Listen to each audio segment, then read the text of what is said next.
Olá, meu nome é Marcos Carvalho Lopes e esse é o podcast Filosofia Pop. Esse é o nosso episódio número 163 e recebemos Gabriel Arfelli para uma conversa sobre psicopatia. Filosofia Pop é um podcast que aborda a filosofia como parte da cultura. A cada 15 dias, sempre às segundas-feiras, a gente vai estar aqui para continuar essa conversa com vocês. Intercalando com nossos episódios normais, de quando em quando vamos apresentar episódios de entrevistas temáticas especiais. É o caso da entrevista de hoje, que foi conduzida pela estudante de Direito Ludmila dos Santos Garcia e, efetivamente, faz parte de uma pesquisa para TCC. Você pode encontrar mais textos e informações no site filosofiapop.com.br. Temos página no Facebook, Instagram, perfil no Twitter e canal no YouTube. Nosso e-mail é contato@filosofiapop.com.br. Este ano completamos 8 anos do podcast. São mais de 4 milhões de downloads e continuamos trabalhando. Por isso, gostaria de agradecer a todo mundo que acompanha o projeto, que apoia ou já apoiou, que compartilha e comenta os conteúdos. Muito obrigado. Apesar de sermos um podcast independente, não dá para negar que graças a essa galera que acompanha e acredita no nosso trabalho, podemos trazer temas diferentes, por vezes desconhecidos, mas sempre tentando traduzir o melhor no mais comum.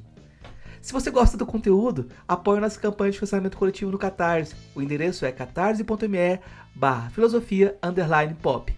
A contribuição mínima que pedimos é de R$5 mensais. Se não pode contribuir, ajude divulgando, comentando, indicando para amigos. Continuamos precisando muito dessa força. Vamos então para a nossa conversa com Gabriel Arfelli sobre psicopatia.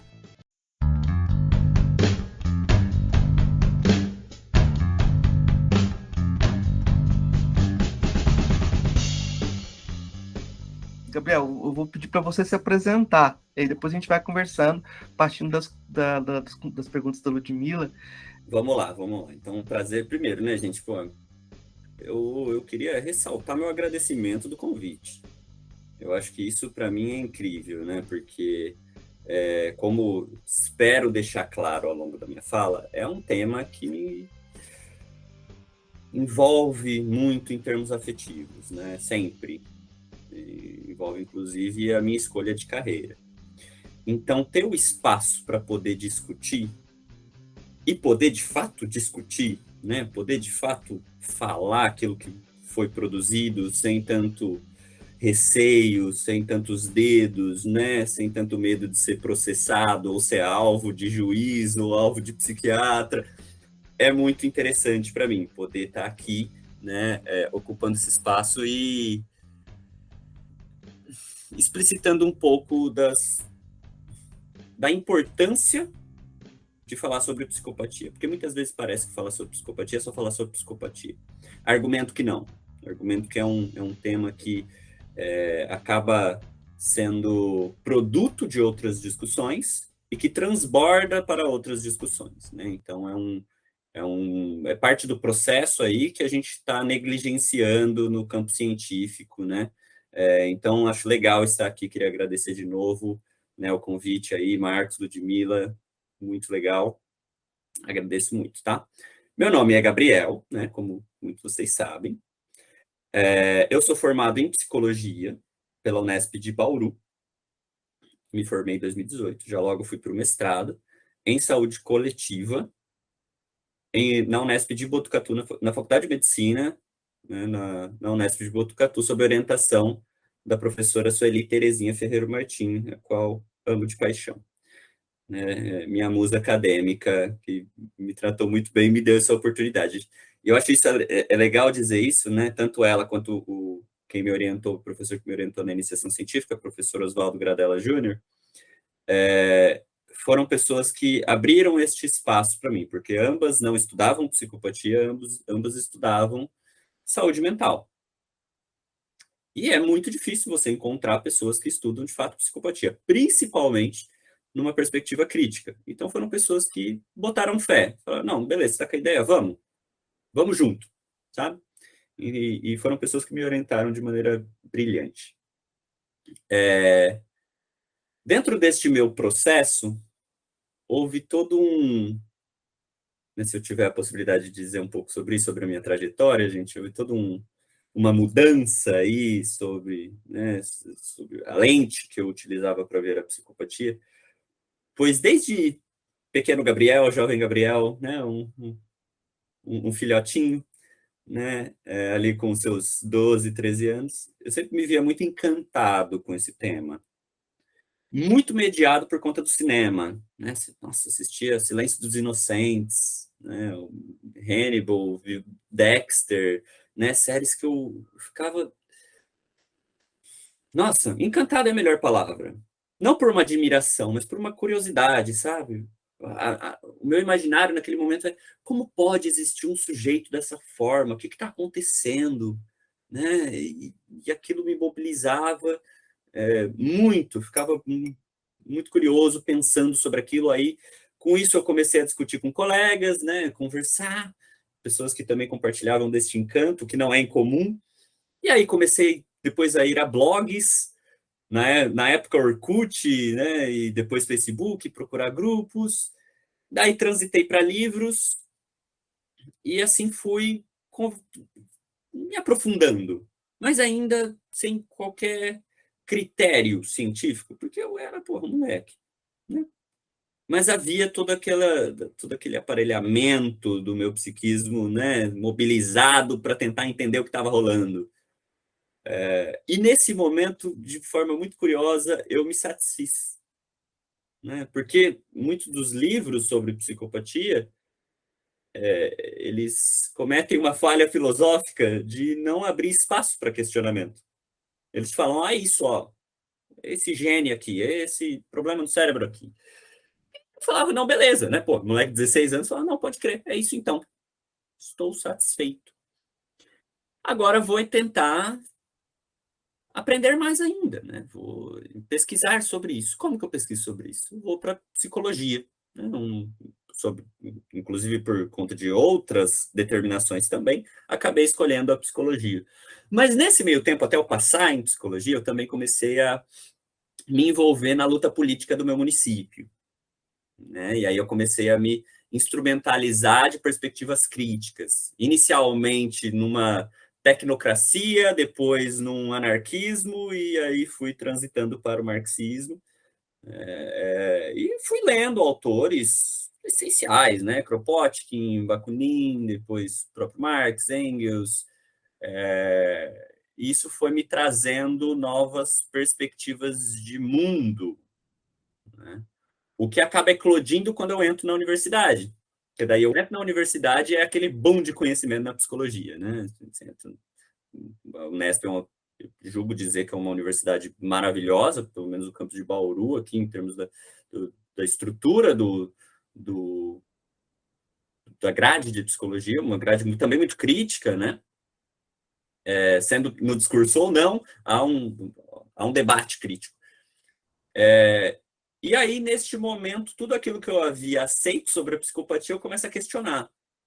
Principalmente quando eu começo a estudar sobre a saúde mental numa perspectiva crítica. E começo a entrar em contato com a luta antimanicomial, os debates sobre a reforma psiquiátrica, né, a biologização do ser humano, e todos esses campos de debate. E aí eu começo a reolhar a minha vida e a minha concepção sobre a psicopatia e falo, não, pera lá, será que é isso mesmo? Tem alguma coisa aí.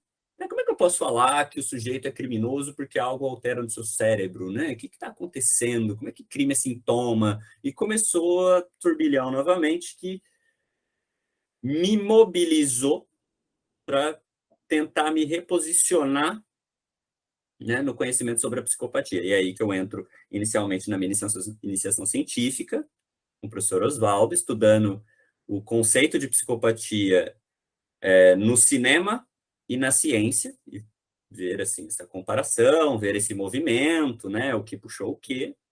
Fiquei uns 3 anos estudando isso na graduação. Depois, satisfeito com essa produção, me movimento agora para ver como que este conceito do mundo acadêmico se operacionaliza na prática, né, do campo legal e do campo psi. E aí, no mestrado, estudo a significação deste conceito para os profissionais, né? Então, vou entrevistá-los. Também achei muito rico ter esse contato, né? Porque, ao mesmo tempo que é muito parecido, é muito diferente. é até menos criterioso, achei muito interessante.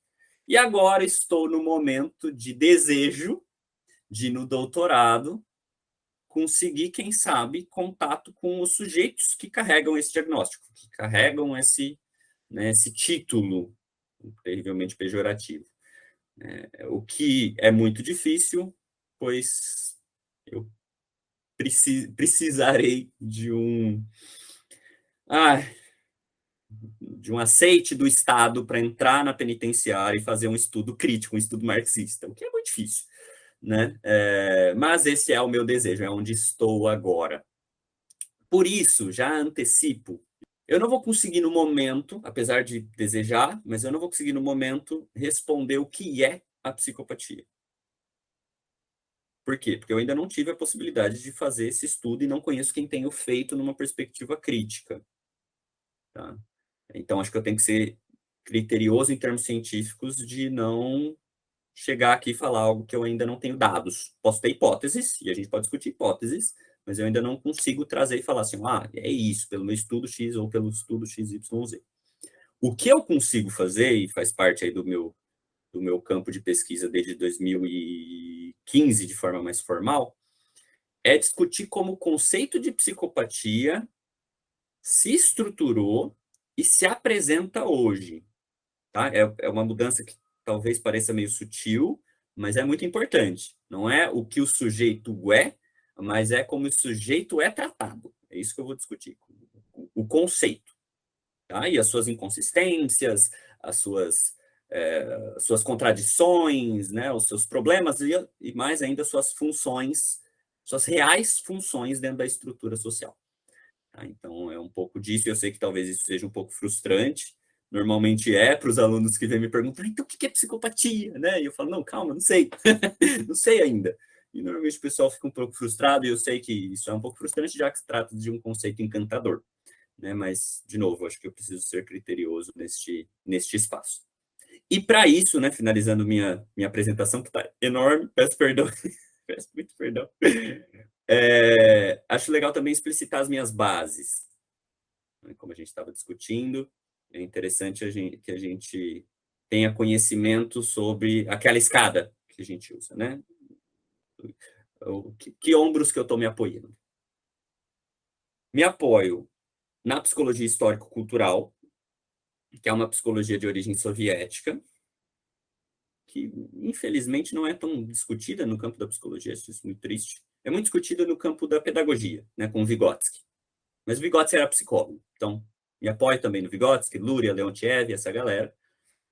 Me apoio na criminologia crítica, né, e na teoria da determinação social do processo de saúde e doença, que é uma epidemiologia latino-americana, né, que também vem de base marxista, para tensionar um pouco essa biologização do ser humano. Então, essas são as minhas três bases teórico-práticas aí para começar a discutir a psicopatia. Então, acho que é isso, né? Quem sou eu, sou esse, que vai discutir a psicopatia. Gabriel, eu achei muito interessante essa sua explicação de que é muito difícil a gente trazer um conceito fechado do que é a psicopatia, até porque ela vem sendo discutida desde quando nos entendemos por gente, né? E eu também não concordo que exista ainda um conceito de psicopatia, acho que a gente está buscando isso de maneira crítica, e é muito interessante a gente ter muita ressalva para tratar do psicopata, sobretudo com os avanços que a gente tem tido na neurociência e tem demonstrado que a forma de enquadramento do psicopata atualmente não é uma forma tão correta, que às vezes serve de maneira de legitimação, de repressão desse sujeito e de exclusão também. Então, eu gostaria que você deixasse bem claro para a gente aqui como que atualmente o psicopata tem sido tratado e se atualmente o conceito de psicopatia que existe, ele é um conceito neutro, o que está por detrás desse conceito, qual que é a real função desse conceito e se isso serve como uma forma de repressão de classe, repressão social e exclusão desses sujeitos em si. Acho que aí é o ponto. É uma pergunta ótima, justamente porque ela toca no centro do problema, né? Bom, vejo. Primeiro, eu vou dar uma resposta simples que depois eu pretendo elaborar melhor. Como ele é tratado mal? Por quê? Porque trata-se de um diagnóstico que tem a função de legitimar que ele seja tratado mal. Né? Em grosso modo, é isso. É um diagnóstico que, dentro de uma roupagem, né, científica, supostamente neutra, para usar a palavra que você usou, né, Ludmila, legitima que ele seja reprimido. Né? Assim, a sua máxima intensidade. Né? Por quê? Porque é um sujeito mau. Então, não sobra outra alternativa para nós, sujeitos de bem, se não isolá-lo. E não é qualquer isolamento.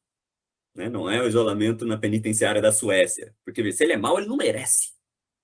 Ele não merece um tratamento bom. Ele deve ser punido. Então, a grosso modo, é lógico, tem tensionamentos nisso, mas a grosso modo, na maioria da discussão científica e prática, principalmente no Brasil, é de repressão. Inclusive, ele é utilizado para legitimar o punitivismo, né, legal. Tá? Então, grosso modo é isso, depois a gente volta. Mas antes de eu começar a responder o resto, eu gostaria de falar um pouco sobre parte da pergunta que é sobre a questão de ser um conceito neutro. Eu gostaria de tomar um tempinho para isso. Breve, mas um tempinho. Não é um conceito neutro, assim como nenhum é. Psicopatia não é, mas esquizofrenia também não é, depressão também não é, a própria concepção de saúde não é, doença não é, nada é. Né? Pelo menos não a partir da base na qual eu me apoio. Por quê? Por que nada é neutro? Né? Por que se fala do mito da neutralidade? Porque se estamos falando de conhecimento, de produção de conhecimento, trata-se de um conhecimento produzido por ser humano. Já que o ser humano é um ser social, né, esse conhecimento é produzido socialmente. Ao ser produzido socialmente, ele está intimamente, essencialmente, fundamentalmente amarrado na trama social, na trama política. E que, por isso, responde às movimentações históricas, né, dessa mesma sociedade. Ele se apoia nessas bases e ou tensiona ou reafirma. Então, sempre será, né, um saber político, porque somos seres políticos. A gente pode até brincar com Aristóteles e falar aí que somos animais políticos. Né? Então, há uma necessidade de demarcar que não há conceitos neutros. A psicopatia tenta, né? O conceito hegemônico de psicopatia tenta se atribuir de um manto da neutralidade. Por quê? Porque dessa forma ela supostamente estaria acima da política, ela seria apolítica, né? E reafirmaria tudo acima dela, né? Isso ela faz muito com base na biologia e na estatística. Não que não sejam saberes importantes, são essenciais. Tá? No entanto, são utilizados de forma ideológica para aparentar essa ahistoricidade. Ou seja, não é um movimento histórico, é uma questão que está ali, ó, na amígdala do sujeito. É ali no gene R32, sei lá. Então, isso não é uma estratégia nova. A biologia ela acabou sendo um instrumental das classes hegemônicas há muito tempo. Faz muito tempo. Vide darwinismo social. Mas até hoje. Né? Eu gosto muito de um autor chamado Levontin, morreu recentemente, infelizmente, que é um biólogo, inclusive era professor de Harvard, que discutia essa operacionalização ideológica da genética, da biologia como um todo, mas principalmente da genética. Tem o brilhante livro dele chamado Biologia como Ideologia, em que ele vai ressaltar como a genética, né, o campo da genética, muitas vezes é descrito como algo terrivelmente simples, capaz de explicar todas as contradições humanas. Ludmila, você é como você é porque você tem genes X e Y. Não é só que vai fazer com que seu cabelo seja dessa forma. Não, vai determinar também sua personalidade. Né? Você é X porque você tem o gene X e você está fadado a continuar sendo X. Para Levontin, isso explicita uma grande ignorância da genética. Ele não está dizendo que a genética não é importante. A genética é muito importante, mas não tem essa capacidade. Né? Não somos determinados pelos nossos genes.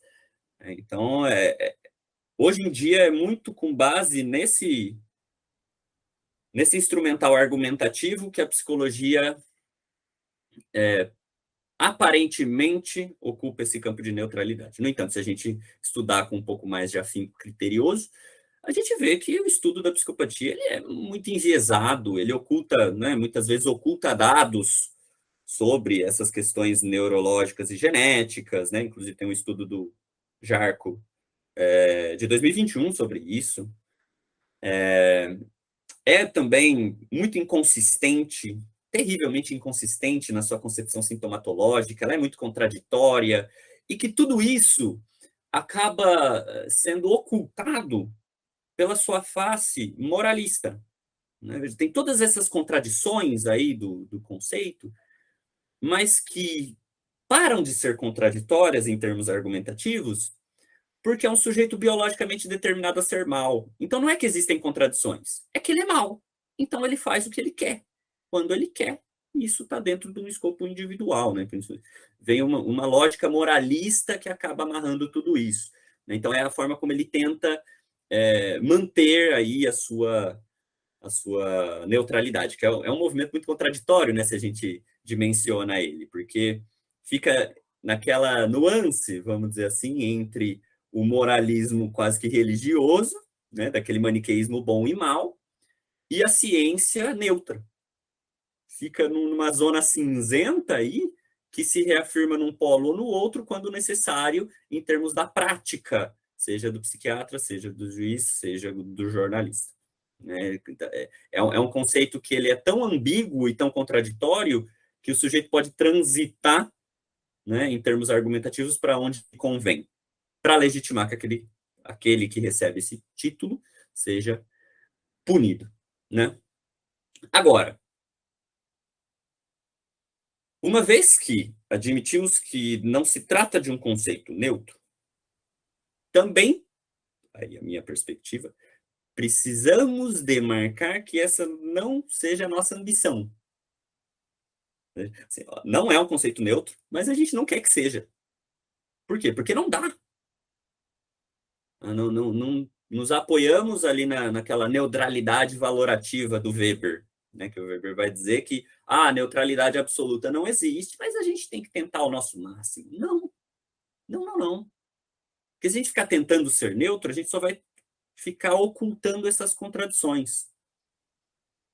Precisamos ser cientificamente criteriosos, sim, mas isso não significa cair nessa tentativa de mito de neutralidade. A minha concepção, a gente precisa estudar a psicopatia, ou qualquer conceito que seja, de forma politicamente bem posicionada, demarcando o nosso posicionamento. O porquê e o como a gente está estudando aquilo.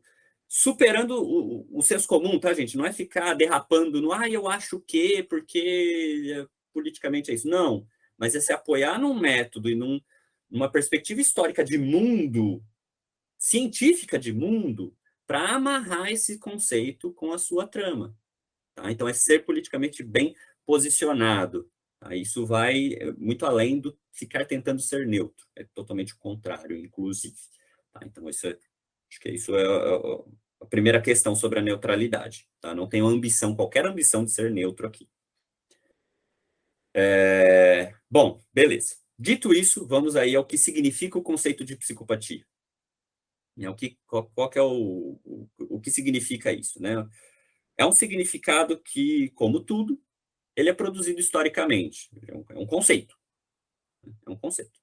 E esse conceito, ele não vem do mundo das ideias, como diz Platão. Ele não pré-existe. Ele não é ontológico. Não.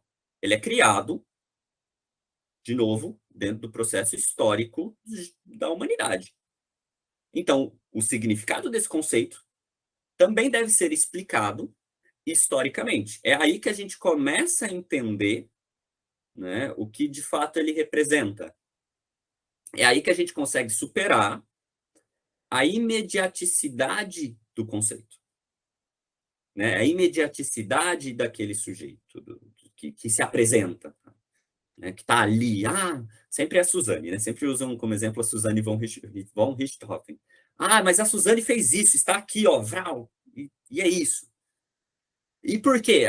E aí é porque, no máximo, a história de vida dela ou a configuração do cérebro dela é aquilo que eu consigo ver, aquilo que eu consigo medir de forma imediata e empírica agora. E não que esses dados não sejam importantes, mas eles não podem bastar.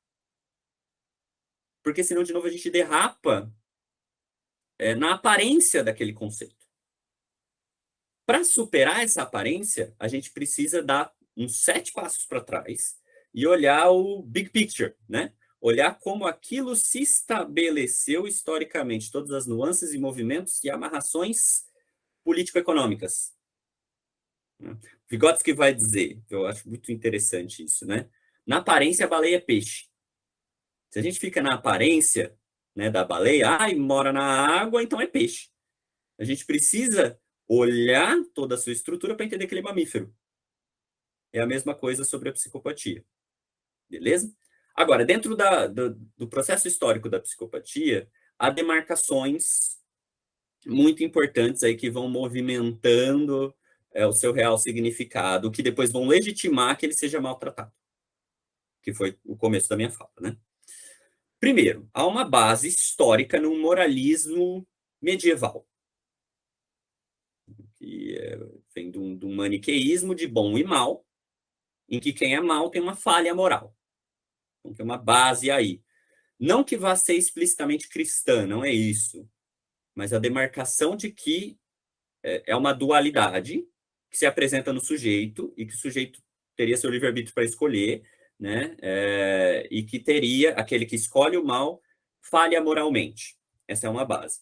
Que depois começa a ser rearticulada ou reexplicada dentro do campo científico. Tá? Primeiramente, dentro da psiquiatria. Desde Pinel.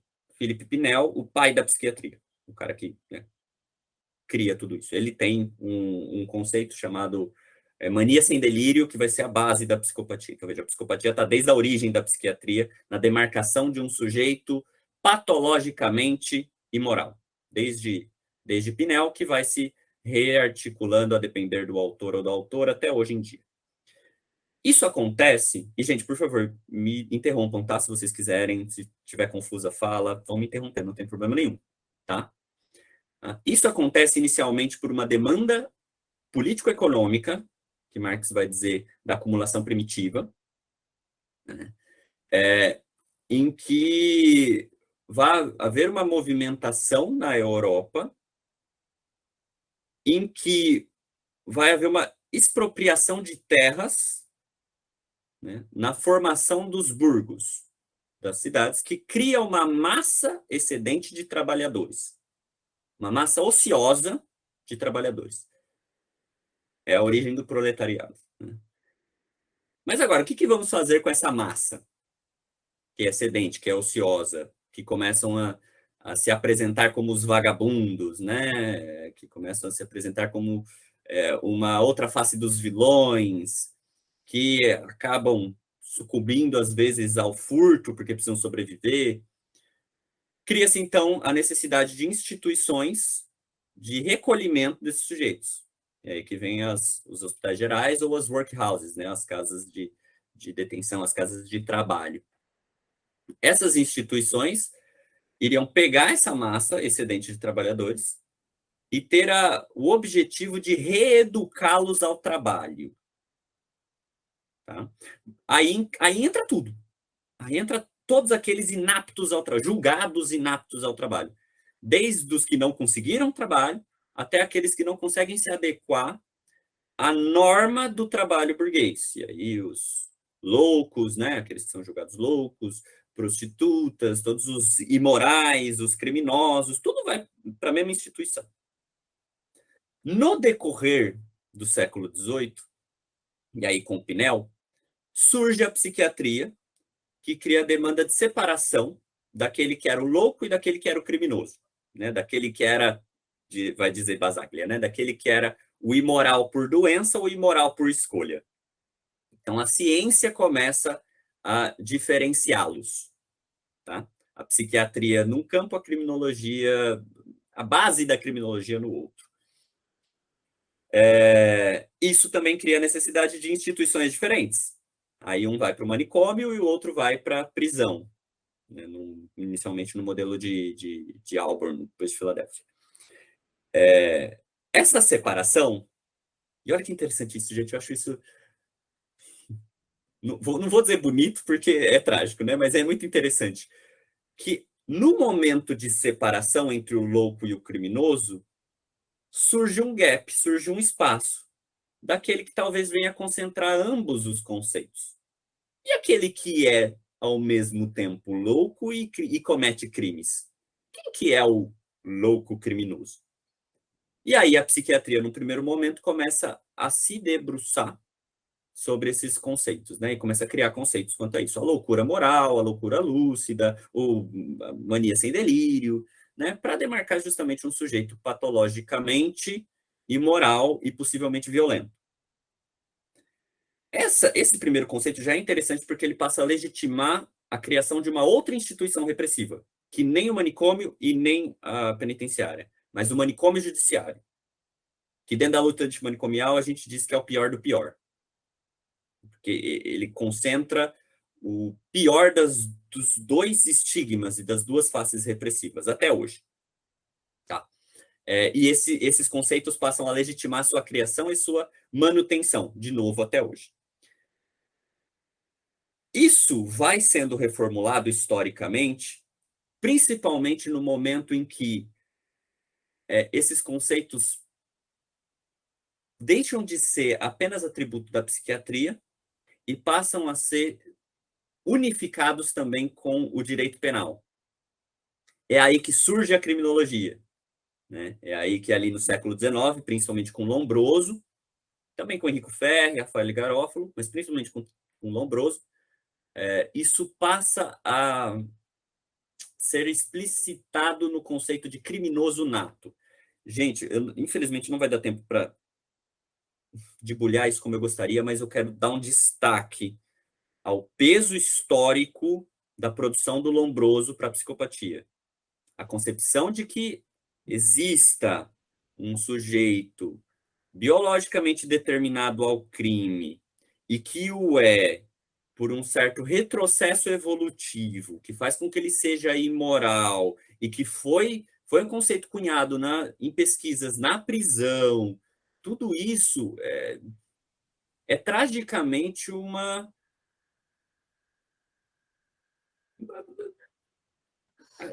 aquilo que a psicopatia é até hoje.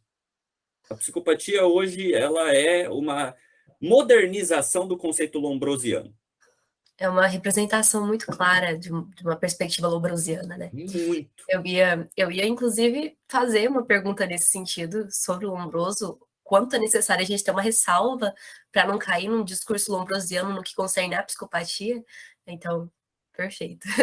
Continua. Muito, muito, muito, muito, Ludmila. Nossa, muito. É necessário que a gente demarque esse paralelo, porque não é só um paralelo de, parece. Não, é uma constituição histórica que, a grosso modo, vem voltando depois de Lombroso. Com Kraepelin volta um pouco, depois com Cleckley volta um pouco, até agora, aí com Hare volta às suas máximas representações, muito por conta da estrutura política a qual fundamenta isso.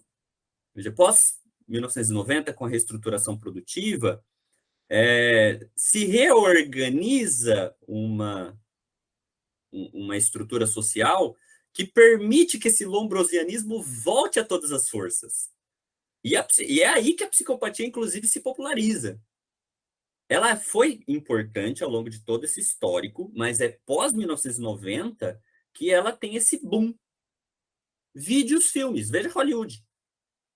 Isso não se limita a Hollywood, tá? Mas vide Hollywood. E por conta disso, a popularização de pesquisas, o financiamento de certos departamentos do FBI, né? Inclusive aqui no Brasil, como que isso se dá nas pesquisas. Isso vem com uma reafirmação, uma modernização socialmente palatável do Lombroso. E, gente, é gritante. Tem um artigo que está prestes a sair, mas é gritante a similaridade. É gritante, ao ponto de falar de canhotismo.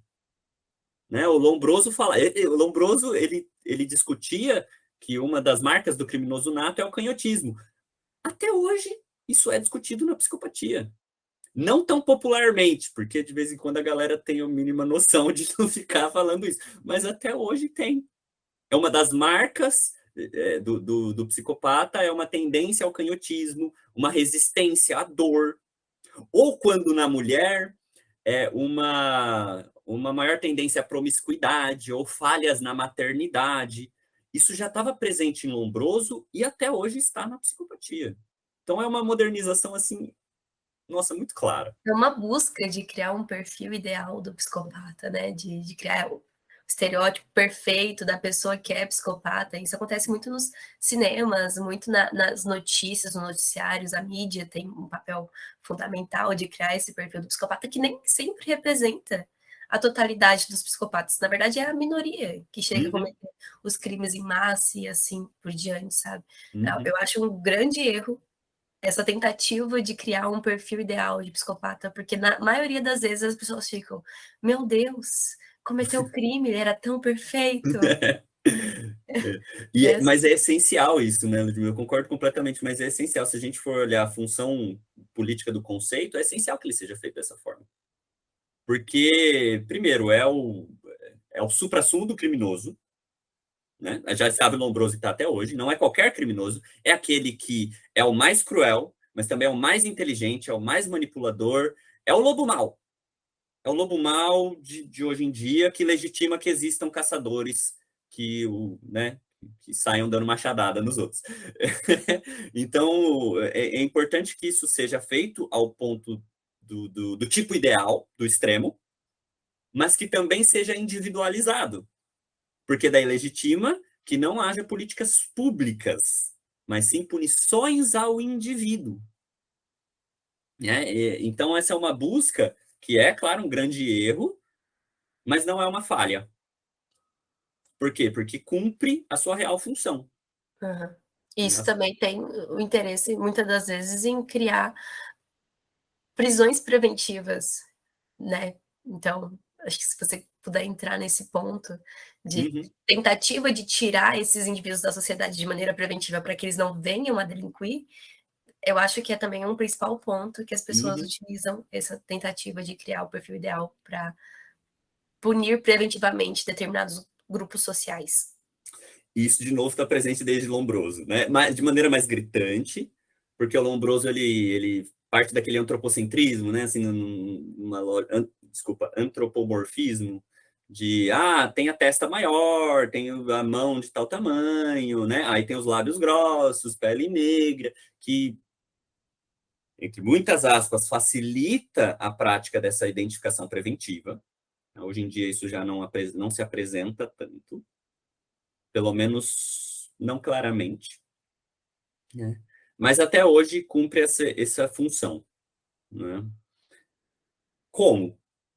Há um teste, né, um instrumento chamado PCLR, um Psychopathy Checklist, criado por um psicólogo canadense, mas que hoje em dia está presente em muitos países, inclusive no Brasil, que é o principal instrumento de identificação da psicopatia. Esse instrumento, ele, assim como Lombroso, ele foi criado no estudo de pessoas criminalizadas.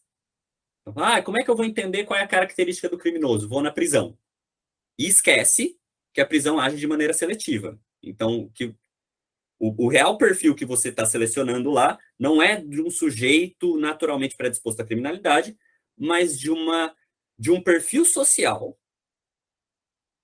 que é alvo de uma seletividade penal. O Hare faz de uma maneira diferente, mas a mesma coisa.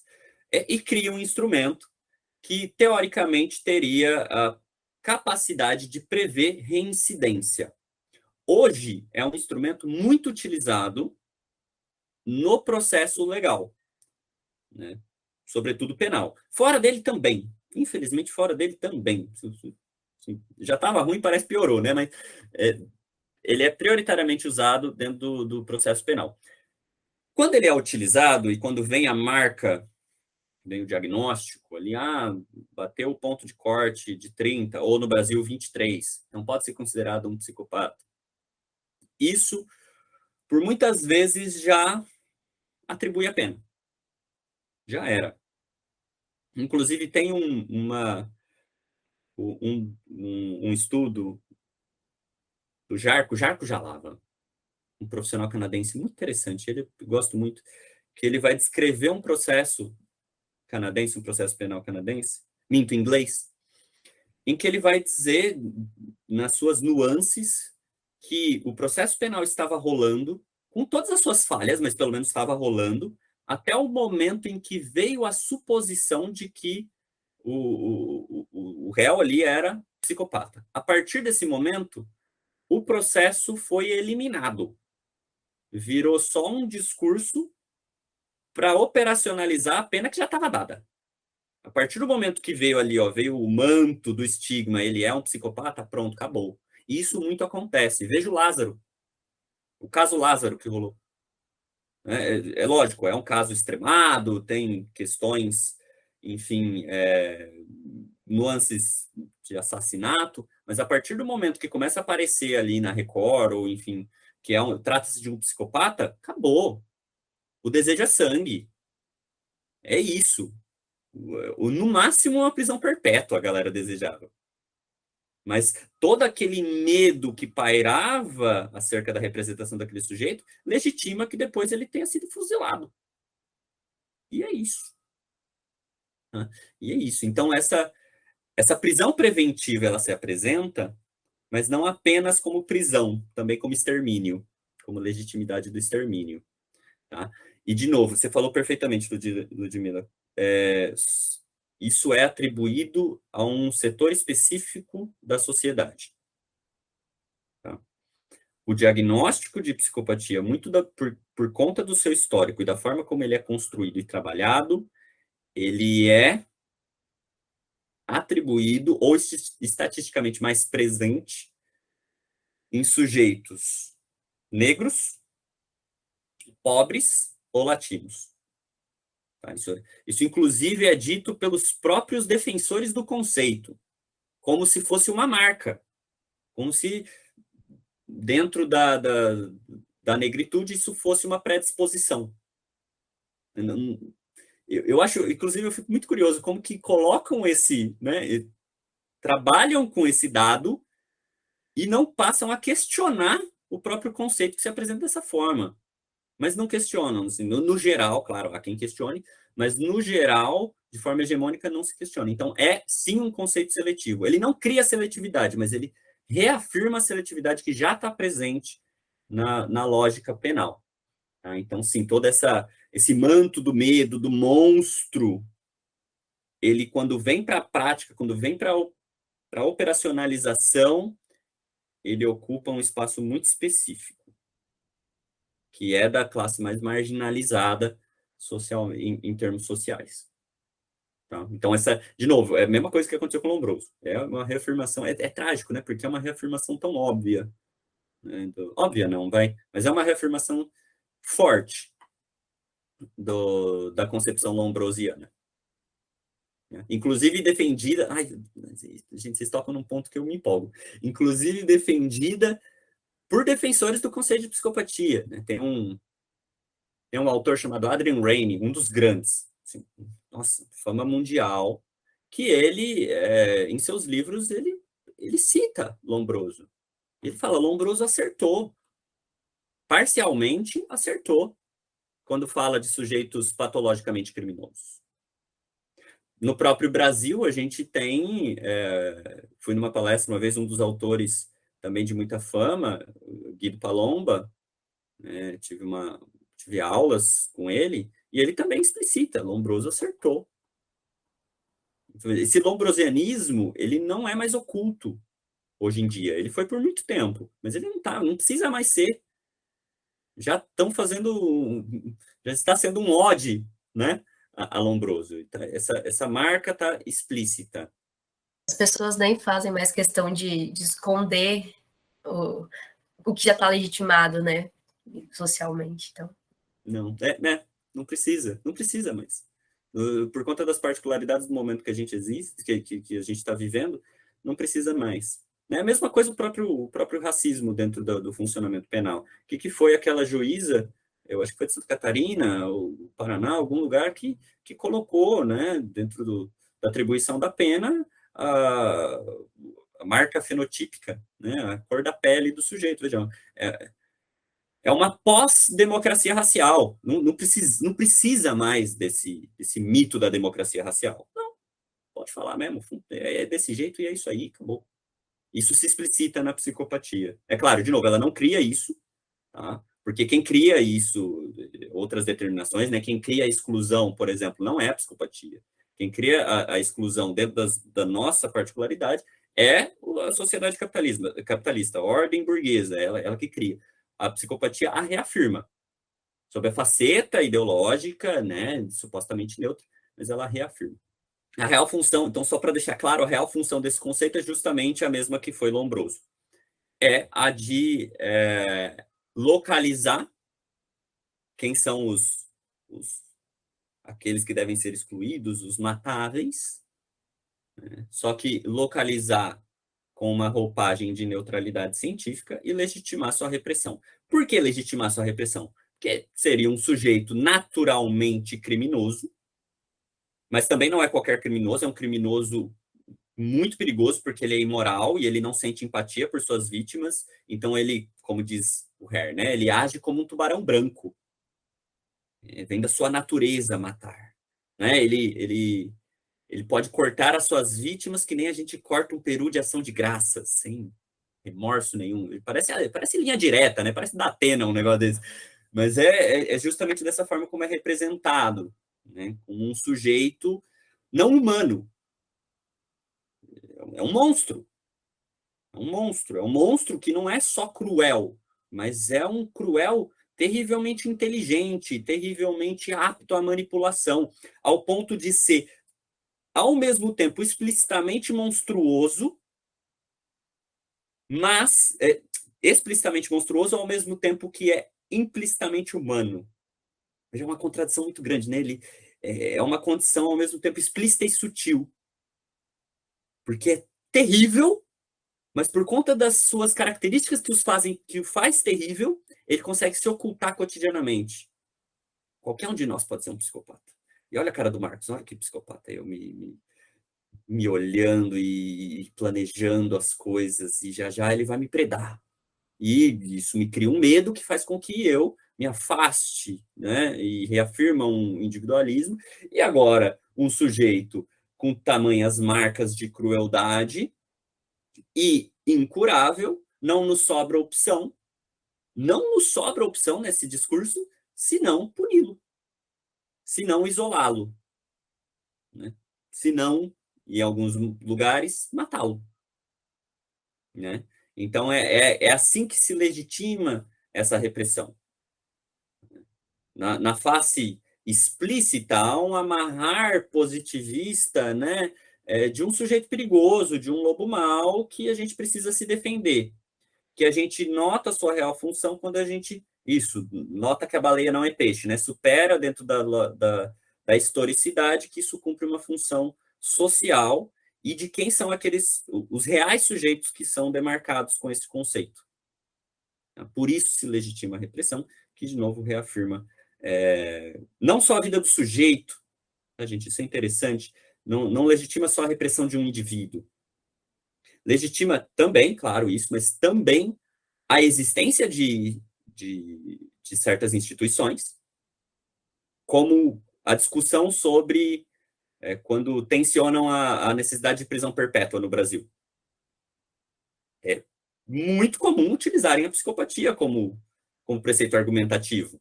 Esquecem todas as inconsistências e as incoerências do conceito, partem como se aquilo fosse é isso, é isso, pronto, ponto final. E utilizam isso para dizer, não, olha, por exemplo, o Chico Picadinho, o Maníaco do Parque, como é que eu vou soltar um sujeito desse? Ele precisa ficar preso para sempre. Utilizam aqueles casos extremos para uma organização, a política pública punitiva. Ou a própria instituição do Hospital de Custódia e Tratamento Psiquiátrico, né, que é o dito manicômio judiciário, que é o pior do pior. Toda vez que se discute, gente, é incrível, toda vez que se discute que isso é inconstitucional e que isso é um problema e que isso vai contra a reforma psiquiátrica, vem o debate. Não, mas olha só, se não existe essa instituição, o que a gente vai fazer com os psicopatas? Vai tratar no CAPS? E começa a utilizar diversos instrumentos, né, do medo, né, de que isso tem que existir. Os próprios instrumentos de lobotomia e eletrochoque foram popularizados na época por conta da psicopatia. Não apenas, né, mas utilizaram também desse argumento. Então, veja, é um conceito que ele cumpre essa função de legitimar a repressão e a punição, não só na esfera singular, mas também na esfera da política pública. Mas o interessante é que a acusação de que a pessoa é psicopata serve também para negar a sua possibilidade de ser empática em relação àquela pessoa, né? Então, esse outro dado é importante, porque você fala, olha, ele manipula suas emoções, não leva em conta o que ele está te dizendo, então você nega a possibilidade de empatia. E o uso político da atribuição dessa classificação de psicopata chegou ao extremo de ter livros que explicam por que a esquerda é toda ela psicopata. Né? Sim. Eu queria que você comentasse isso, porque a gente usa isso tanto à esquerda quanto à direita. Né? Sim. Como é que você vê esse uso? Tá, muito bom, Marcos. De novo, volta Lombroso. O uso de que, né, a esquerda é psicopata, isso também não é novo. Um dos notórios livros do Lombroso é falar que os anarquistas eram psicopatas. Ele deixa isso explícito, né? Olha só, psicopata não, desculpa, ele usa o criminoso nato, né? Os criminosos natos têm a tendência a ser anarquistas, e ele explica dentro, obviamente, da concepção teórica dele. Então, já vem com esse uso, no momento em que na Itália havia uma força, né, dentro da perspectiva revolucionária anarquista. Então, isso, de novo, cumpre uma função. E que a gente vê hoje em dia muito presentemente. Claro, na tentativa até de criminalizar a esquerda, e até em setores mais escrachados, com todas as palavras, né? A necessidade de criminalizar o comunismo. Né? Por quê? Porque eles são imorais. Olha Stalin, é sempre assim também, né? Matou um monte, né? São psicopatas, são pessoas que são imorais e vêm diversos espantalhos aí, né? No entanto, e eu acho que isso provavelmente concordamos e não precisa de tanto argumento aqui, eu vou talvez focar um pouco no erro da esquerda de tentar usar o mesmo instrumento. De novo, não vou, né, pretender nenhuma neutralidade, então vamos falar de estratégia política, né? E a esquerda, por vezes, tenta, ou por erro estratégico, ou por ignorância, já que não é um conceito muito bem trabalhado, né? Eu entendo isso, é um conceito muito discutido popularmente, mas pouco estudado, principalmente em perspectivas críticas. Então, pode levar ao erro mesmo. E, às vezes, setores da esquerda querem pegar um sujeito, qualquer sujeito da direita, e dizer, não, mas olha, é um psicopata. Olha só como a direita tem vínculos com a psicopatia. Um exemplo, quando tenta fazer isso com Hitler, ou mais presente no nosso momento, quando tenta fazer isso com Bolsonaro. Bolsonaro é um psicopata. eu acho um debate pouco produtivo. De novo, eu não vou conseguir dizer se é, não é, não sei nem o que é. No entanto, para que a gente está tentando discutir isso? Com esse discurso, quando esse discurso toma facetas coletivas dentro de uma organização política, né, na esquerda, isso muitas vezes acaba cumprindo o papel contrário de uma luta política, que é pegar todos aqueles projetos de determinado sujeito, que determinado sujeito defende, ou propostas que, enfim, ele aplicou, e individualizar. Falar, olha só, o temor e os problemas que o Bolsonaro está causando no Brasil agora, está causando, enfim, na nossa vida, não só agora, mas durante toda a sua vida política, não é parte de um projeto da burguesia, não é parte de um coletivo de sujeitos, não é explicado por um movimento de crise econômica, de um fortalecimento do conservadorismo. Não, é ele, ó, ele. E aí isso facilita para um erro estratégico então, se a gente derruba ele, acabou o problema. Não acabou. Não acabou, gente. Por quê? Porque ele não é o problema. Ele é um problema, claro, mas ele não é o problema. Isso facilita a personalização do problema. E a gente acaba caindo no mesmo erro, que é não historicizar, né, a luta política. Veja, se a gente parte de uma concepção de luta de classes, não cabe esse personalismo. Isso faz parte de um projeto social que, inclusive, está sendo muito bem aplicado. Está cumprindo, né, a sua função. A concentração de renda está crescendo absurdamente. No Brasil, ao mesmo tempo que o preço do arroz está, nossa, triplicado, o número de bilionários aumenta. Então, isso, os bancos lucram cada vez mais. Então, isso não está sendo um erro, não está sendo um sintoma de um sujeito patologicamente ruim e imoral. Não, está fazendo parte de um projeto.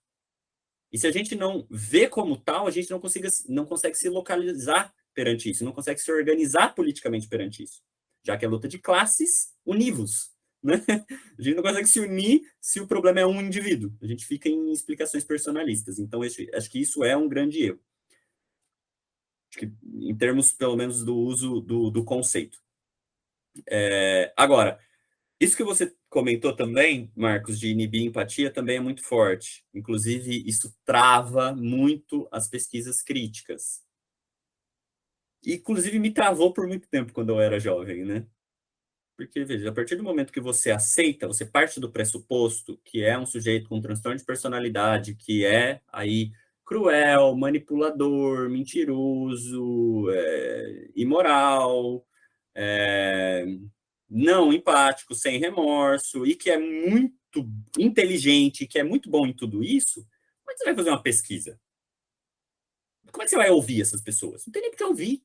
Inclusive, isso é explícito na concepção hegemônica, né, da psicopatia. O Hare diz isso, o Cleckley dizia isso. Não, eles são muito manipuladores, então se você chegar lá e tentar ouvir eles muito provavelmente vão dizer que eles são as vítimas, e que eles não são tudo aquilo, que eles não são maus. Só que isso é manipulação.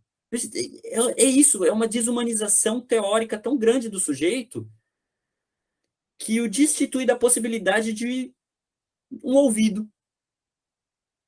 De real parar para ouvir. Não precisa nem ser empático, você não tem ouvir. Porque se ele está falando aquilo, ele está tentando te manipular. Então, como é que eu vou pegar aquele dado de uma entrevista, por exemplo, e trabalhar em termos científicos? Não, meu estudo vai ser enviesado, então é melhor nem fazer. Por isso, muito melhor eu me apoiar na estatística e na apresentação da criminalidade, né, imediata. E aí a gente fica, de novo, achando que a baleia é peixe. Que a gente nunca supera a imediaticidade daquilo. A gente nega a fala ao sujeito, a gente nega a possibilidade dele questionar isso. Nunca que isso se desenrola.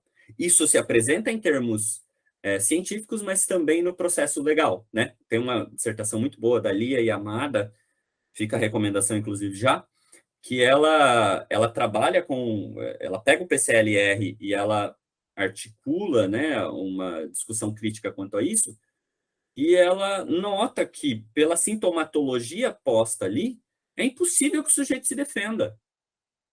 Porque já há um pressuposto de que ele é imoral, ele é cruel, ele é criminoso, ele é tudo aquilo.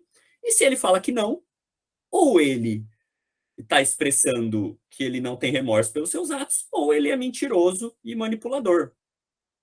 O que ainda dá mais pontuações para ele e reafirma que ele é psicopata e reafirma a necessidade de prendê-lo. Então, é um circo amarrado, um circo amarrado. A partir do momento que a gente trabalha com essa desumanização, não sobra espaço para humanizá-lo. Por isso, qualquer, né, tentativa de tratamento, hoje, demanda o abandono, na minha opinião, o abandono desse conceito tal qual é formulado. Se a gente reformular o conceito, beleza, mas do jeito que ele é reformulado, não tem espaço para tratamento. Porque isso coloca um estigma tão intenso de tamanha maldade no sujeito, que não só não tem o porquê, mas não tem como. Porque faria parte da característica ontológica essencial dele. Tá? Então, real, não sobra espaço para empatia, e isso, de novo, não acho que é à toa. Cumpre, de novo, funções históricas, né? Que é a demarcação do lobo mau. Ou, como diz o Jalava, é a demarcação das bruxas que precisam ser queimadas. Vai ser um exercício assim, ó. Partindo do fato de que o Pequeno Príncipe é um psicopata, explique seu comportamento. Nossa, lindo!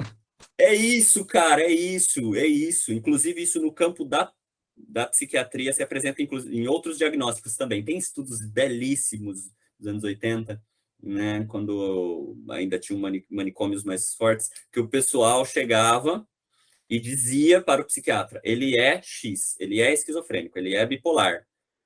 E assim, criou aquilo, foi um experimento social, sabe? Criou. E a partir disso, o psiquiatra começa a ver, né? Tipo, flutuou emoções, então é bipolar.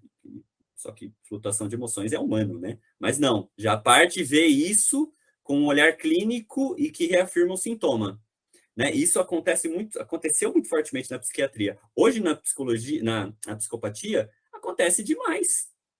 Acontece demais, porque é um conceito tão ambíguo, tão amplo, que basta que você tenha cometido algum crime, ou seja, sei lá, tenha apresentado certa comportamento antissocial, e que haja a demanda jurídica para tal, que pronto, é isso. Vão explicar a sua vida com base nisso. Exatamente, muito bom. Provocação muito boa, é bem isso mesmo. Bom, eu acho que a gente já falou um pouco do papel da mídia, né, em criar esse perfil do psicopata. E também da maneira como as pessoas enxergam o psicopata e como isso influencia no nosso sistema penal seletivo também. Eu queria questionar, e aí que você me dissesse, qual que é a importância da gente utilizar a neurociência para caracterização e identificação do psicopata? Se isso seria uma maneira errada de fazer, como faríamos isso de maneira mais acertada, menos uma perspectiva lombrosiana? Nossa, ótima pergunta, isso é muito interessante, né? A neurociência, assim como qualquer outro saber, não é um bloco hegemônico, amorfo, né? Pode ter um tensionamento para tal, mas não é.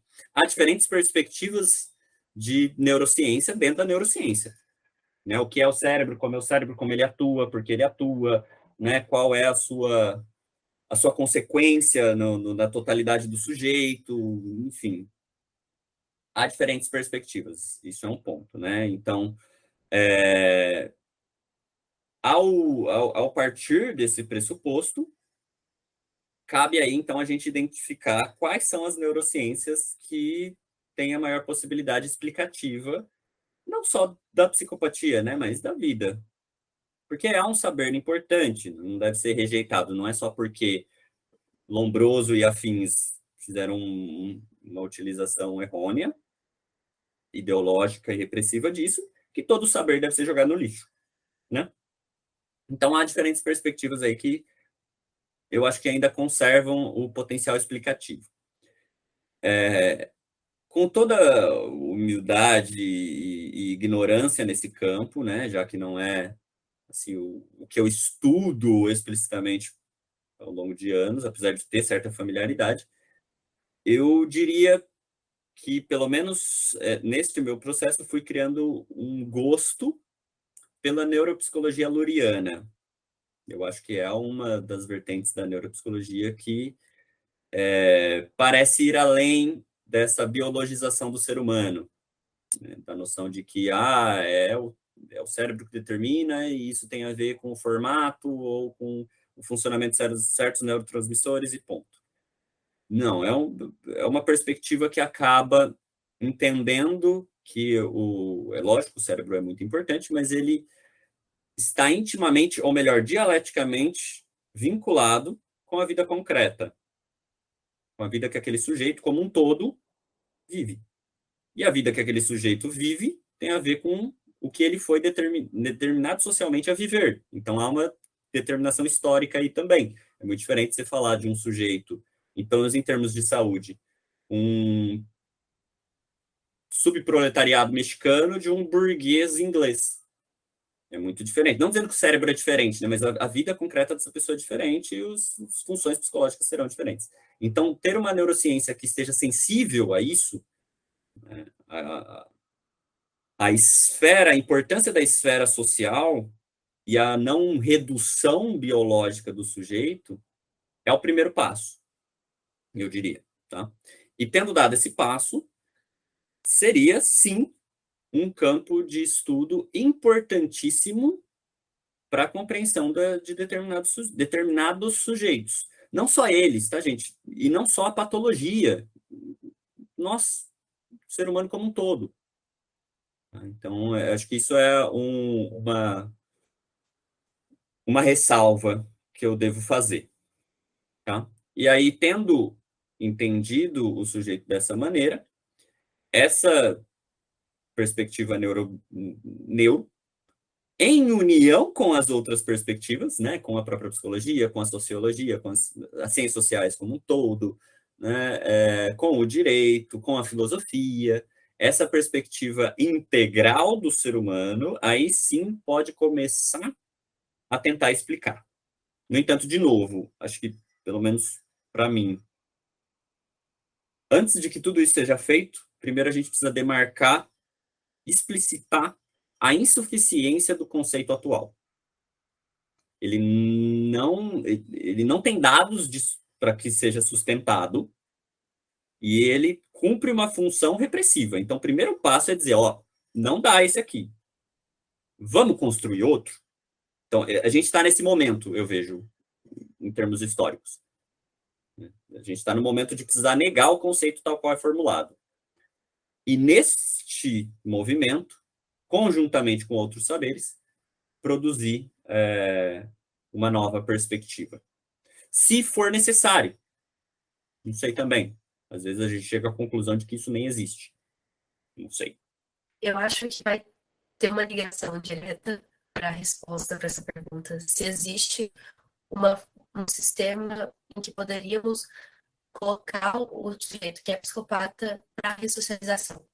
E aí eu acho que está muito ligado com essa ideia do conceito, que ainda é uma construção, é uma coisa que estamos caminhando no sentido de construir um novo conceito, de deixar de lado o conceito antigo e atual e de negar, né, essa produção dialética de um novo conceito de psicopatia e, portanto, uma possível maneira de ressocialização destes. Tá, muito boa pergunta. Acho que, de novo, eu tenho ressalvas. Eu sempre tenho ressalvas, né? Antes de eu começar a responder, eu respondo outra coisa. A minha ressalva primeiro é com a questão da ressocialização. Eu acho que há necessidade de uma cautela com essa ambição. Não que deve ser ignorada, não é isso, mas é um conceito amplo hoje em dia, né? É quase que um chavão que a gente utiliza. É um conceito dado pela prisão. Isso! Como que você ressocializa tirando do convívio? Então... É um negócio que é isso, não faz sentido, mas acaba que discursivamente foi sendo criado como a função da prisão, né? Eu aprisiono para ressocializar. Tem uma contradição explícita aí, mas ninguém fala sobre ela, né? Porque ainda cumpre sua função real. Se a gente for parar para pensar nessa função declarada, a prisão, o manicômio judiciário são terrivelmente falhos, porque não ressocializa aprisionando, tem jeito. É lógico, não tem jeito. No entanto, não é falho, pois não é a função declarada que não é cumprida, é a função real, que é a função repressiva. É a função de regulação da força de trabalho, né, a depender das demandas daquele momento, né, enfim, aí tem autores que vão discutir isso com maior maestria. E esse conceito, dentro da amplitude discursiva atual, às vezes ele é só jogado, né? E cabe outras questões, né? Cabe até um questionamento socrático aí. Ressocialização, o que é isso? Do quê? De quem? Onde? Como? O que é isso? E, de novo, eu acho que para começar essa discussão, a gente tem que voltar à história. Essa ambição declarada das instituições repressivas foi criado inicialmente justamente ali com as workhouses, né? Com os hospitais gerais, que tinham a função de pegar aquela força de trabalho ociosa e reeducá-la ao trabalho. Então, ressocializado é aquele proletariado não produtivo ou julgado perigoso que agora é pacificado e retornado, né, redisciplinado à trama produtiva. Isso é ressocialização, né, pelo menos historicamente. É isso que na Europa vem com a reorganização do modelo prisional. Os modelos prisionais mudavam à revelia do projeto ou da organização estrutural da prisão que melhor conseguisse reeducar o proletariado à trama produtiva industrial. No Brasil, isso se torna um problema porque a gente pega, né, esse projeto voltado à reeducação do trabalho industrial num momento que não tem indústria no Brasil. Então, só vira um container de gente, né, que tenta reeducar ao trabalho, mas não, enfim, só fica ali colocando trabalho forçado ou só jogam ali. Então, minha primeira ressalva é o que a gente está chamando de ressocialização. Por quê? Porque isso se apresenta também na psicopatia. Hegemonicamente, se fala que é um conceito incurável e intratável. Mas existem alguns que vão dizer, não, tem tratamento. Qual que é o tratamento? Né? E apresentam dados para um tratamento que faz com que o sujeito pare de cometer crimes e se reinsira no mercado de trabalho. Não dizendo que isso é ruim. No entanto, a função é a mesma. Né? A gente parte do pressuposto que é um sujeito que tem a criminalidade como entidade individual, tira aquilo dele e o reinsere ao trabalho. Só que, muitas vezes, por já ter sido recebida a marca de ex-penitenciário, é um trabalho precarizado. Então, cria-se ali uma massa de trabalhadores que não tem outra opção senão aceitar o trabalho precarizado. E isso, por vezes, de tratamentos, não sempre, tá? Mas não é incomum, tratamentos excessivamente punitivos, assim, mais do que já costuma ser, excessivamente medicamentosos, ao ponto de dar dosagens absurdas de medicamento para o sujeito, ao ponto de que ele não comete crime porque ele não consegue nem ter vontade de fazer nada. Então, ele dopa. E aí, assim, me assusta muito, propostas de cirurgia cerebral, que vão pegar ali uma área que é danificada, que causa psicopatia, e vão ou queimar ou retirar. Todas essas práticas me parecem um retorno à prática higienista, né? Assim, de pegar... De novo, vamos lembrar, a gente nunca pode esquecer. É uma massa de sujeitos que quem toma esses diagnósticos é uma massa seletiva. Então, pega aqueles sujeitos seletivamente identificados e os coloca num tratamento terrivelmente punitivo, terrivelmente violento, terrivelmente desumanizador para que aí vem a palavra, sejam ressocializados. Na prática, isso seria que volte ao mercado de trabalho quando esse mercado de trabalho conseguir, né, integrá-los. No momento a gente não consegue, porque no momento a gente vive um momento de crise, né, mas no momento que essa crise passa, Foucault diz isso, né, no momento que a crise passa, essa massa de trabalhadores, essa massa essa massa penitenciária é retirada da prisão e volta, né, para a sociedade para fazer aqueles trabalhos precarizados. Então, no segundo momento, essa ressocialização talvez pegue mais forte dentro dessa lógica, ainda dentro do capital. É aquilo que a gente estava discutindo no começo, gente. Às vezes fica no campo do discurso, mas que na prática é terrivelmente conservador. Ressocialização, às vezes, cumpre essa função. Agora, isso não quer dizer que não possam haver tratamentos reais. É que daí a gente precisa demarcar que tratamento é esse. E para quê e como? Conheço um caso, que é o caso que está demarcado aí numa tese de doutorado da Mariana Campos, se eu não me engano, em que ela descreve um sujeito, que ela coloca o nome de Hernani, que vem ao Pai PJ, né? Não sei se vocês conhecem, é um projeto é um projeto alternativo para os hospitais de custódia, tratamento psiquiátrico, tanto o Pai PJ quanto o Pai Li, e é um sujeito que chega no Pai PJ já tendo uma marca muito forte dentro da trama penitenciária por anos, por ter o diagnóstico de psicopata. Os próprios trabalhadores das instituições tinham medo dele, então nem tentavam tratar dele porque tinham medo. Quando ele chega no Pai PJ, uma das primeiras coisas que acontecem, que não aconteciam nas outras instituições, é ouvir o Hernani. Fala, Hernani, conta sua história de vida, né? E, enfim, discute isso. Que permite a ressignificação dessa história de vida, permite a destituição desse diagnóstico, né? Ela diz, o psicopata não tinha nada dentro do que se diz da psicopatia.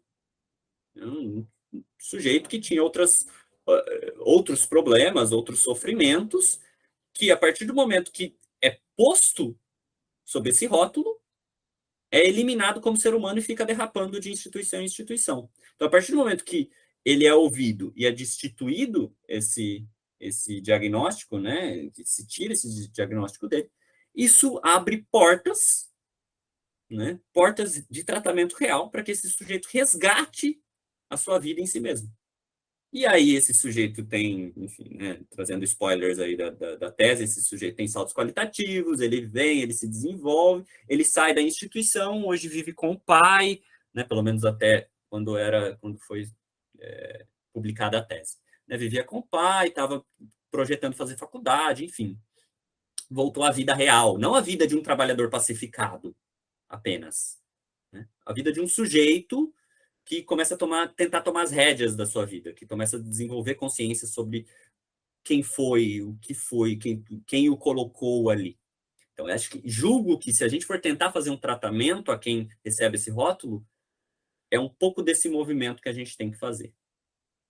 Quais as contribuições do Foucault nesse debate sobre psicopatia? Foucault traz muitas contribuições. Acaba que não é um autor que eu utilizo muito, assim, leio, gosto muito, mas na dissertação eu não utilizei tanto por conta de uma escolha que eu e a Sueli fizemos de preferir se concretizar dentro da perspectiva marxista, né? A gente entendeu que nesse momento era o que precisava e a gente acabou ficando ali. Não que Foucault não traga contribuições, mas tem uma base um pouco diferente, né, pós-estruturalista.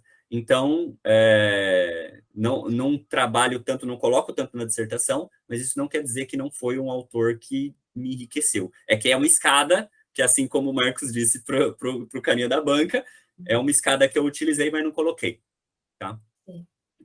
Ele traz muitas contribuições justamente acho que com a discussão de dois principais livros.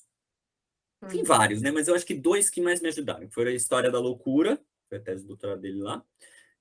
Muito difícil, mas muito importante, porque com isso a gente começa discutir, rediscutir a real função e o processo histórico da loucura, que é um dos estigmas da psicopatia, e o próprio Vigiar e Punir, que daí ele vai discutir um pouco mais sobre as mesmas coisas, né, a real função e o conceito da criminalidade.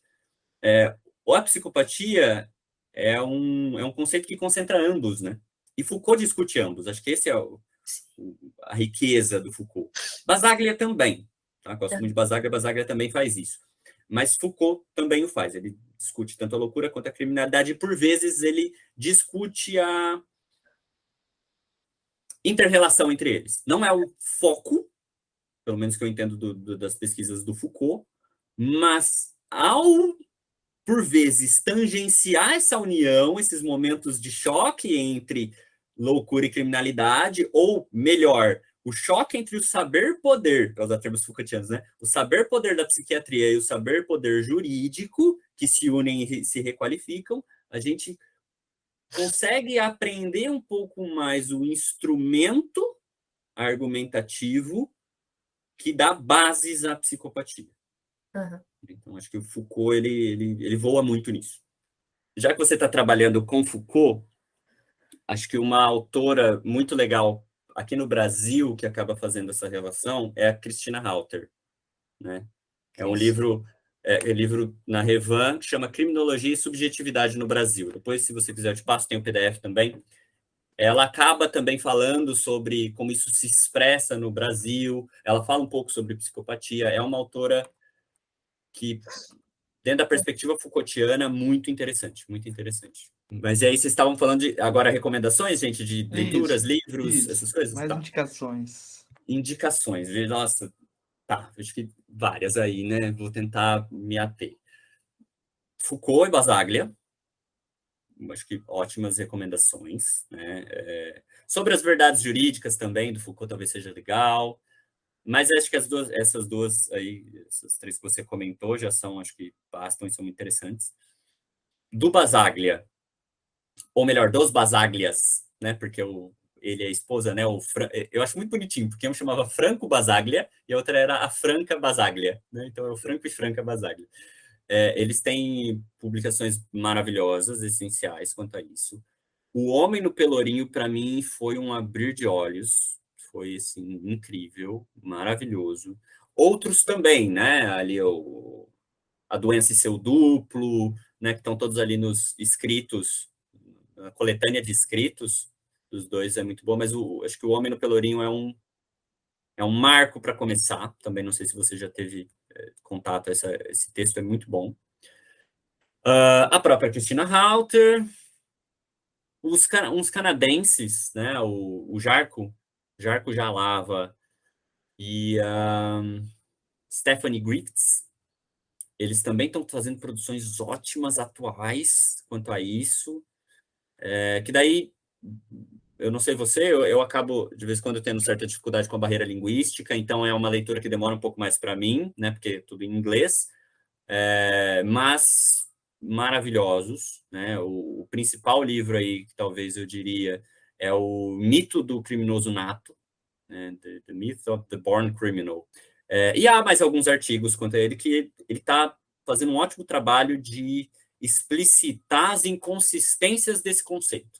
Acho que um dos grandes ganhos do Jalava é de que ele vai para além daquilo que já havia, o Foucault e o Basaglia já havia feito, que é demarcar a função social. O Jarko vem e fala, além disso, olha, e para reafirmar isso, olha como esse conceito tal qual é posto hoje tem diversas inconsistências, diversas contradições, e não dá para botar fé. Né? Em grosso modo, é muito do que eles fazem. Discutem mídia, assim, é muito bom. E a própria Lia Yamada, né? A Lia Yamada, ela tem uma dissertação, infelizmente, até onde eu sei, ela não continuou na carreira acadêmica. Ela também parte de uma perspectiva Foucaultiana, e ela vai discutir o PCLR. A dissertação dela é de 2009, mas atualzíssima, muito boa. Muito boa, ela é ótima, né? Enfim, para explicitar também um pouco de como é trabalhado esse instrumento. Ela foca no instrumento, tá? Mas fazendo isso, ela abre um monte de portas, muito bom. Além disso, acho que é muito legal também, Ludmila, uma consolidação aí em termos de criminologia, né? O que vai, pelo menos me ajudou muito na possibilidade de enxergar a remodernização lombrosiana, né? Então, Melossi, Pavarini, ali no Cárcere e Fábrica, são obras ótimas, né? Uma base no próprio racismo estrutural, como Silvia Almeida, eu acho que são todas bases que acabou me ajudando bastante. Tá? Lógico, tudo isso vai se explicitar mais nessas que eu citei, do Basaglia, do Foucault, da Christina Halter, da Yamada, mas que sem essa base eu acho que talvez dificulte um pouco. Tá? Tendo essa base, as coisas são requalificadas. Pelo menos, e aí eu digo, talvez sejam as minhas principais recomendações em termos de produções científicas. Além disso, agora, produções artísticas. Filmes, primeiramente, né? Eu acho que a indústria cinematográfica também tem um artigo que em breve eu estou soltando quanto a isso. Ela está intimamente vinculada à produção científica e isso, por vezes, dificulta, né? Porque, por vezes, no próprio cinema ou nas séries, se coloca de uma forma, né, muito sedutora algumas das perspectivas que, pelo menos, eu estou aqui questionando. Né? Inclusive, por meio desse instrumento midiático, né, tanto a cinematografia quanto a mídia jornalística, que eu acho que esse conceito se torna tão hegemônico. Um exercício tosco é sair agora na rua, na sala de aula, nos colegas e perguntar: você sabe o que é psicopatia? Quase todo mundo vai falar sim. Aí você pergunta: que livro que você leu? Né? Que artigo que você leu? Quase ninguém leu nada. E tudo bem também, né? Mas há uma popularização de um conceito muito baseado em Hannibal, em Dexter, né? O que é, claro, um problema. Agora, estando atenta às nuances ideológicas que podem aparecer aí no filme, e tentando driblar um pouco isso, eu acho que tem alguns filmes que talvez nos ofereçam reflexões muito interessantes. Psicopata Americano é um deles. Nunca li o livro, sei que falam mal, mas o filme eu defendo. Eu acho que no Psicopata Americano há uma discussão bem interessante ali do vínculo entre aqueles comportamentos para com o trabalho do sujeito, né? Quem é ali quem trabalha ali em Wall Street, então tem toda uma discussão dos cartões, né? Quem tem o cartão mais bonito, a violência ou é para com mendigos ou é para com colegas de trabalho numa competitividade neoliberal. Então eu acho que o Psicopata Americano ele nos possibilita ele nos provoca a ver um pouco do vínculo entre as propostas do capitalismo neoliberal para com aquilo que se diz da psicopatia. Então, esse é um filme legal. O Abutre, mesma coisa, do Jake Gyllenhaal, também eu acho que é muito interessante, né? Não sei se vocês já viram, mas é um filme que também possibilita um pouco dessas provocações, né? De como aquela forma de pensar, agir, sentir, ela não é só valorizada, mas ela é demandada pelo mercado de trabalho. Então, isso também é um filme que eu acho que oferece provocações. E, além de tudo, o Coringa. Né? O Joker, aí, o último filme do Coringa, eu acho que ele também nos ajuda um pouco nisso, principalmente ao nos provocar um pouco sobre a determinação social da loucura, né? De que a loucura não é só uma questão do sujeito, mas de como da posição que o sujeito ocupa, de ser cotidianamente violentado ao ponto de que não sobra opção se não aceitar aquela marginalização ou violentar quem o marginaliza, né? Então eu acho que é um filme que nos ajuda nisso também. Claro, todos limitados, tá, gente? Porque uns mais que outros, mas eles ainda falham em explicitar que não se trata de uma concepção individual, tá? Até Coringa, eles não sei por que sentiram a necessidade de falar sobre o cérebro do Coringa em certo momento, parece que para legitimar que ele era, né, que ele era daquele jeito. Eu achei desnecessário, acho que a narrativa já estava proveitosa de outra maneira, né? Mas então há falhas quanto a isso, mas ainda são filmes que nos ajudam, tá? E por fim, talvez um documentário que eu acho muito interessante, é um documentário um pouco antigo, acho que 2003, algo assim, que é A Corporação. Tem no YouTube. Esse documentário é muito interessante. Ele, na minha história de vida, foi um marco também para começar a olhar a psicopatia sobre olhares críticos, em que os sujeitos eles vão pegar aquilo que se diz sobre a psicopatia, a sintomatologia, e comparar com a ação das grandes corporações no mundo capitalista. Né? E vão dizer, ó, encaixa perfeitamente. Se a gente fosse querer diagnosticar a Bayer, seria terrivelmente psicopata. Né? Por quê? Porque tem demandas do mercado para que a Bayer haja de maneira violenta, de maneira individualista, de maneira egocêntrica, né? Priorizando o seu próprio lucro. Então, é muito legal a comparação que esse documentário vai fazendo, né? Nessa dimensão aí do que se diz psicopatia com as demandas do mercado de trabalho. Então, isso é bem legal. Tem falas do Chomsky, tem falas do próprio Hare. É um ótimo documentário. Fica a recomendação também. E eu acho que é isso. Não consigo pensar em mais nenhum.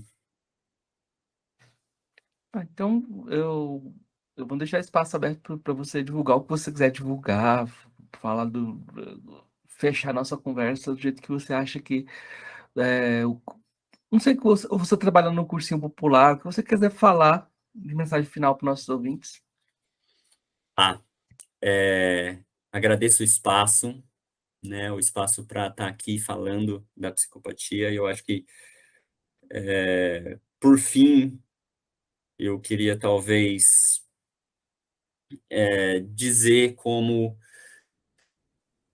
a tentativa de rediscutir a psicopatia passa intimamente pela necessidade de rediscutir sociedade. Quando a gente fala, por exemplo, ressocialização, a gente tem que discutir que sociedade é essa, né? Tá na palavra aí, né? Socialização. E isso se expressa diferentemente nas diversas nuances do saber. Aí vocês estão num curso de direito, e que tem as suas contradições e as suas possibilidades para isso.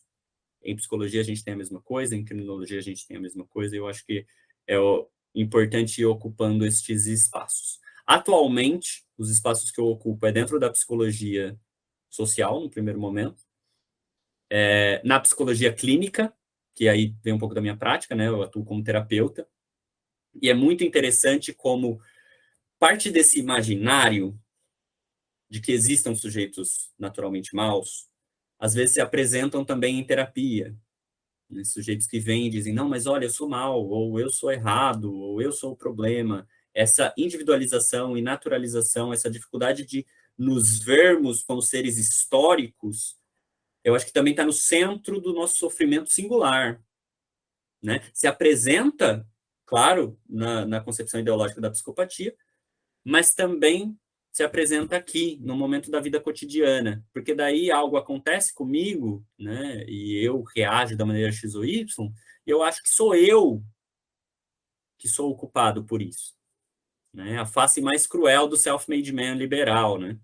Eu acho que eu sou o culpado, isso é uma característica natural minha, que eu não consigo mudar, porque, enfim, é meu. É ontologicamente meu, é parte da minha personalidade, é parte da configuração do meu cérebro, é parte do meu gênio, enfim, qual seja, sou eu e ponto. E isso fica derrapando, né? Fica derrapando, na forma como aquele sofrimento se apresenta. Enquanto a gente não aprender a se historicizar, né, isso não desamarra. Isso, de novo, gente, essa historicização, tanto numa dimensão singular, mas também dentro da produção dos saberes. É a mesma barreira para a gente desamarrar para a produção da psicopatia, da qual a gente precisa para desamarrar nossa própria vida. Lógico, com limitações da realidade material. porque não é assim que eu vou me desalienar totalmente, porque a alienação está dentro da estrutura, mas eu a combato em dimensões singulares, me vendo como um ser histórico. Isso, de novo, faço aí na clínica, e também estou encontrando na educação popular, um lugar encantador para fazer isso.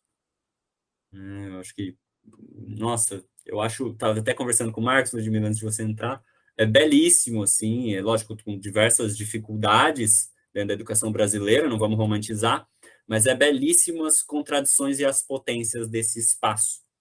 Eu fiquei e fico encantado com a molecada que vem chegando. Porque eu lembro de quando eu era moleque, como era difícil você questionar em sala de aula. Enfim, não tinha espaço para aquilo. Era só, era eu e mais um amigo, e era os nerdão por causa disso. O que você tá falando de Kropotkin? Quem é esse, mano? Fica de boa, sabe? Vamos falar de qualquer outra coisa que estão enfiando na nossa goela. Não dizendo que eu sou um alecrim dourado, não é de maneira nenhuma isso, mas era difícil. Hoje eu vejo a molecada vindo, surfando e mergulhando, nossa, mas de cabeça mesmo em questionamento. Lógico, com limitações, claro, todos somos, mas há o desejo de, né? E eu acho que isso é um catalisador enorme para se historicizar. E para historicizar os outros e para ver que todos somos históricos. Uhum. Tem tido uma busca de modificar as estruturas, né? Não manutenção que está posto em si. Sim. O que carrega suas próprias armadilhas, né? Porque o capital, ele notou isso e ele cria discursos, de novo, para voltar, né? Concepções discursivas de mudança, mas que, na verdade, são conservadoras, mas que, pela contradição de existir a busca de transformação, surge a lacuna e o espaço para que isso seja aproveitado. Então, eu acho que isso é muito interessante. Eu concordo muito que essa busca está aparecendo e de que ela deve ser aproveitada. E esse é um espaço para isso. Por isso que eu agradeço tanto, gente, do convite. Eu acho que é um espaço que eu pude atuar um pouco nisso. Muito obrigado. Valeu. Ei, gostou do nosso episódio? Apoia a gente lá no Catarse, é só R$5 por mês, o preço de um cafezinho. Ajuda a gente a continuar divulgando a filosofia no Brasil. catarse.me/filosofia_pop.